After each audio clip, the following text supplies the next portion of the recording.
जैसे पितृ पक्ष चल रहा, पितरों में भी हमारे पितृ की बहुत सारी आत्माएं आती। हमारे संस्कृत सभ्यता के अनुसार, सनातन के अनुसार, देवलोक से भी, स्वर्ग से और नर्क से तो नहीं आ पाते, वो तो कैदी होते हैं, पर कई थोड़े बहुत हैं तो आ भी जाते हैं। स्वर्ग लोक से वो आत्माएं आती हैं और आकर अपने पूर्वज जो वंशज हैं, बच्चे हैं, बच्चियां हैं, नाती हैं, उनके सानिध्य आते हैं कि मैं अपने पूर्वज जेनेटिक सेल से भोजन प्राप्त करूं और खा के मैं खाना अपने धाम को जाऊं। उन्हीं में से कुछ पितृ आत्माओं की जैसी इच्छा है, किसी के एग्जाम्पल दे रहा हूं कि मैं एक मंदिर बनवाऊं। अब मैं बूढ़ा हो गया, मंदिर बनवाना, चलो मैं नहीं बनवाया, मेरा ये लड़का बनवाएगा, मैं पैसा जोड़ के तो रख गया हूँ, ये काम करेगा। मैंने 3 लोगों को दान में वस्त्र बोला था दान करने को, ये बोला था, तो चलो मैं नहीं कर पाया, मेरा बेटा करेगा। अरे मेरा बेटा तो बिजी, अभी मेरा नाती बड़ा हो गया, ये नाती मेरा देगा। मैंने तो उतना पैसा रख के आया, अब मैं मर गया। अब मेरी चेष्टा और कमिटमेंट इस संकल्प में फंस गई। अब बेटा तो फंस गया नौकरी में परदेश में, नाती फंस गया वेस्टर्न कल्चर में, हेलो हाय गुड मॉर्निंग में। अब उसका कमिटमेंट तो बोले कि हाँ बाबा जो कहें वो करेंगे, तो हम 12वीं 13वीं 40वां जो भी करते हैं वो तो किए, पर वो कमिटमेंट नाती को याद नहीं, और बेटा भूल गया दुनिया की जिम्मेदारी में या लापरवाही में भूल गया। तो अब वो आत्मा उससे कनेक्टेड और अटैच रहेगी कि वो चीज मेरा हो तो मैं ऊपर जाऊं, वो चीज मेरा हो तो मैं ऊपर जाऊं। और वो होता नहीं, तो कुछ दिन तक 10 साल, 20 साल, 25 साल, 50 वर्ष, 100 वर्ष, 200 वर्ष, इवन 500 वर्ष वो इंतजार करती रहती। तो वो इच्छा छोड़ क्यों नहीं देते? वो सोल एनर्जी के साथ, मन बुद्धि के साथ अटैच हो गया ना। कमिटमेंट होता है इसकी, एक वो सेल्स होते हैं जो अटैच रहता, कमिटमेंट इंपॉर्टेंट है ना। मेरे साथ जीवन में क्या हुआ, दादा गुरु आज से 6 जन्म पहले क्या किए, बेटा आज तो तेरी मृत्यु हो गई, चट्टान से दबने से ना मेरी मृत्यु हुई थी, मृत्यु हो गई, परंतु मैंने तपस्या की जो सिद्धियां की हैं वो भी आपको दूंगा, आपको साधना को भी दूंगा, और फिर साथ में मोक्ष चलेंगे। कमिटमेंट ही तो था। और मेरी मृत्यु हो गई, उनकी भी मृत्यु हो गई, उनकी तो जी। तपस्या थी मोक्ष की, पर वो मोक्ष नहीं जा पाए। अब मेरे इंतजार में 6 जन्म लग गए, 6 बार उनका जन्म तो नहीं हुआ, पर मेरा तो हुआ ना। जी, उतना टाइम उन्होंने वेट किया। वेट किया, और मेरे कर्म के कारण कई हजारों साल तक मेरा दोबारा जन्म नहीं हुआ, क्योंकि इतनी तपस्या थी। फिर उस कमिटमेंट के कारण मेरे को भी बार बार आना पड़ा, और उस कमिटमेंट, इस दुनिया मृत्यु लोक का निभाने के लिए उनको भी 50,000 साल इंतजार करना पड़ा। प्रत्यक्षम किम प्रमाणम, मैं जीता जागता सबूत हूं जिसके साथ ये घटना घटी और प्रमाण सामने है। जी। कमिटमेंट ही तो लाइफ का मस्ट होता है।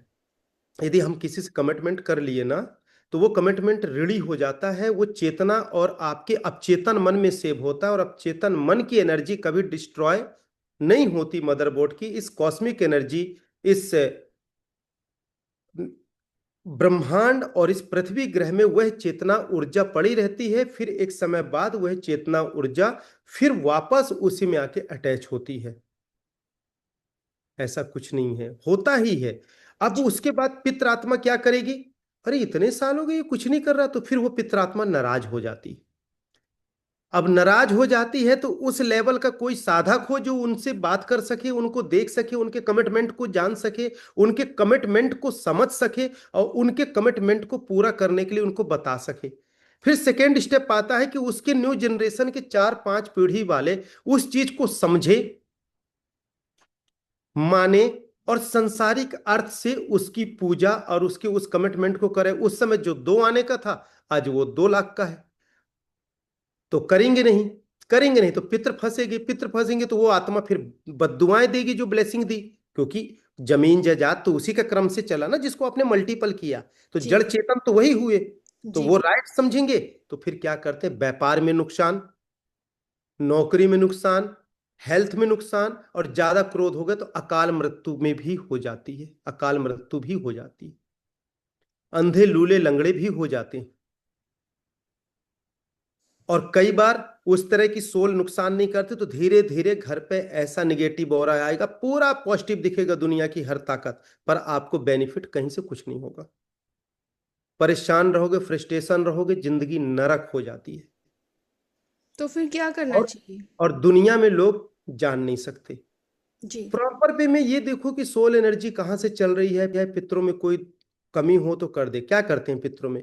अरे कौवा को खिलाओगे पितर का खाना तो आपके पितर पाएंगे कभी? वो सोल थोड़ी पाएंगे, वो तो कौवा खा रहा है। कौवे के अंदर वो क्यों घुसेंगे? अननेसेसरी बातें हैं। हाँ? वो तो पक्षी को खिला के बोध कर ले। मतलब आपके पितर की इतनी अच्छा लेवल है कि वो कौवा जो हर तरह का भक्षी है, हर चीज खाता है, उसमें वो सोल घुसी है। तो मतलब आप उस लेवल के आपके पितर थे जो कौवे में वो धारणा को देख रहे हो।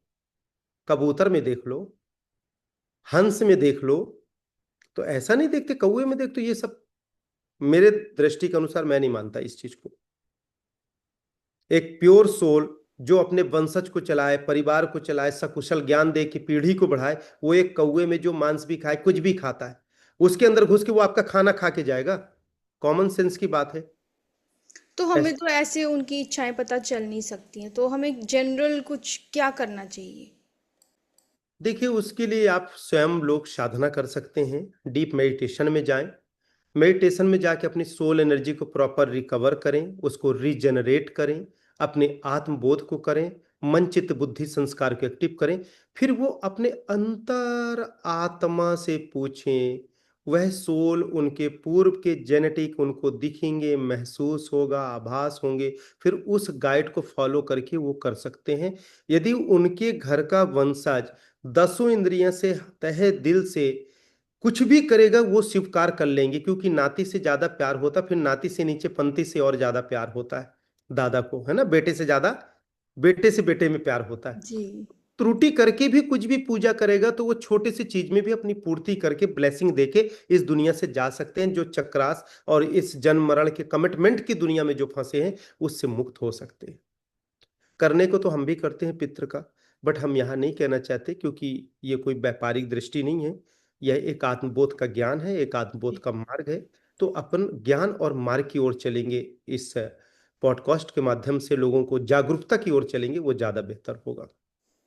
जी। तो इस तरह से हर इंसान कर सकता है। किसी के पास जाने की जरूरत किसी को नहीं है। किसी से मत डिपेंडेंट हो, इवन मेरे से भी मत डिपेंडेंट हो। आप लोग स्वयं जागरूक हो, सचेत हो, और इस प्रकार से पितरों के साथ कर सकते हैं। जी, अगर घर वाले जैसे सत्संग करें, भागवत कथा करें, ध्यान करें, तो इससे हमारे पितृ को भी लाभ होता है, आपका ये कहने का तात्पर्य है? देखिए, सत्संग से भी यदि प्रॉपर एनर्जी प्राप्त हो रही है और वहां पे पॉजिटिव एनर्जी क्रिएट हो रही है, तो उससे लाभ होगा। पर उनको प्रॉपर आमंत्रण दे के बुलाएं। उनके कुछ विधि हैं, उस विधि के अनुसार उनको बुलाएं, तो आपको बेनिफिट होगा। यदि आप उस विधि से नहीं बुलाएंगे तो आपको बेनिफिट नहीं होगा। मंदिर में सब कोई पूजा करते हैं, 2 रुपए की अगरबत्ती लगा के 2 लाख की मन्नत पहले रख देते हैं। आप पितृ को बुलाओ, पितृ मेरा फैक्ट्री भी चलने लगे, घर भी चलने, अरे वो नाती का भी नौकरी नहीं लगी, पितृ भी ये भी हो जाए। आप उनको देने बुलाए हो कि उनसे लेने बुलाए हो? पहले तो ये डिसाइड मजबूत होना चाहिए लोगों का कि हम रिस्पेक्ट से उनको भोजन करा रहे हैं। कि सामने थाली लगा के कोई गेस्ट आपके घर आए, आप फील करो, और गेस्ट सामने आए, अब बैठे, और वो आपसे ऊंचे लेवल में हैं, और जैसे थाली रखे, अरे भाई साहब आप आए, बहुत अच्छा लगा, रुकिए रुकिए अभी भोजन मत पाइए, सुनिए ना, भोजन तब पाइएगा, मेरे बच्चे की नौकरी अपने फैक्ट्री में लगा देना। अच्छा अच्छा, वो दो मेरे दोस्त हैं ना, उनका प्रमोशन भी कर देना, प्लीज प्लीज, फिर ये भोजन तो आप ही का है। आप उनसे इतना कर्म कर डालो, फिर खिलाओ, तो क्या मिलेगा बताओ? जी। सेंस निस्वार्थ भाव का होना चाहिए। भाव दसों इंद्रियां का होना चाहिए। दसों इंद्रियां और अंतर चेतना ऊर्जा से लोग पूजा करते कहाँ हैं? 2 अगरबत्ती 2 माला जप का ऐसा एहसान बताएंगे, लगेगा तीनों लोग पे बहुत बड़ा एहसान कर दिए हैं ये लोग। तो बिल्कुल, तो क्या मिलेगा? माता पिता से पूछो, बच्चों को किस निस्वार्थ से पालकर बड़ा करते हैं, और फिर बड़े होके कहते हैं बच्चे कि आपने किया ही क्या है हमारे लिए, आपने दे ही क्या दिया? अरे बेटा, तेरे देह को मजबूत करके सुरक्षित कर दिए, चल गए ना। नहीं तो स्टेयर से गिरता तो 10 जगह से तेरा अंग टूटा पड़ा होता बेड में आज, यदि केयर नहीं करते तो। और तो छोड़ दो, शिक्षा प्रणाली तो एक अलग बात हो गई। जी। प्राकृतिक ईश्वर हमें हर जगह प्रेरणा, मार्ग और हमें दिशा देती है, परंतु समझने वाला चाहिए। इस प्रकार से हम पितरों से मुक्ति पा सकते हैं।